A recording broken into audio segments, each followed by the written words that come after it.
Hindi namin alam kung saan kami pupunta ngayon. Pero alam namin, may pupuntahan kami. Ang gulo nun. Ha? Diba te, hindi natin alam kung saan tayo pupunta.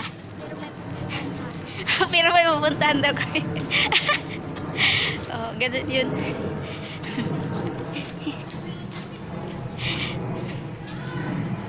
Kasi pag magsimba kami ngayon, may lobo.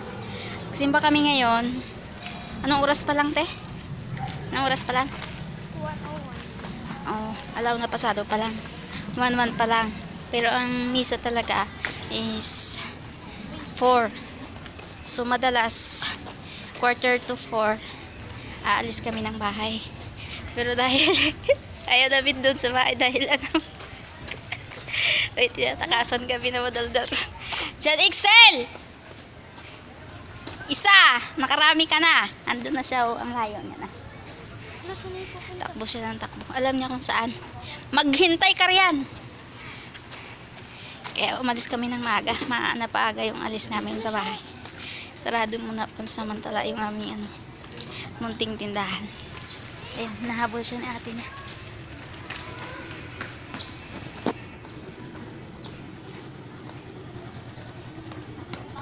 Ulit mo. Sige, tuloy-tuloy.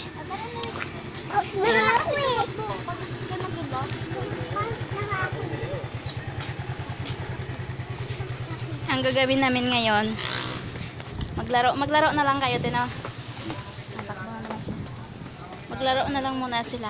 Magpakapagod na lang muna sila hanggang habang ako ay magmuni-muni sa tabi. Doon na lang kami magsimba sa Grand Central sa simbahan ko sa taas.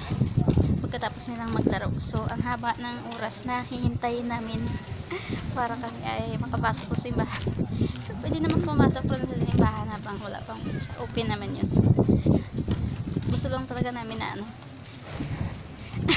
basta yun na yun. Excel! Excited ka mag... may CCTV roon? Oo, may nanakaw doon. May magnanakaw. Sino magnanakaw? May nakita sa CCTV picture ng kakanood ng Skibidi. Yan.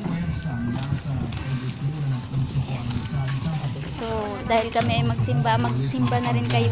Okay? Kahit na anong mangyari sa buhay, huwag kalimutan ng Diyos.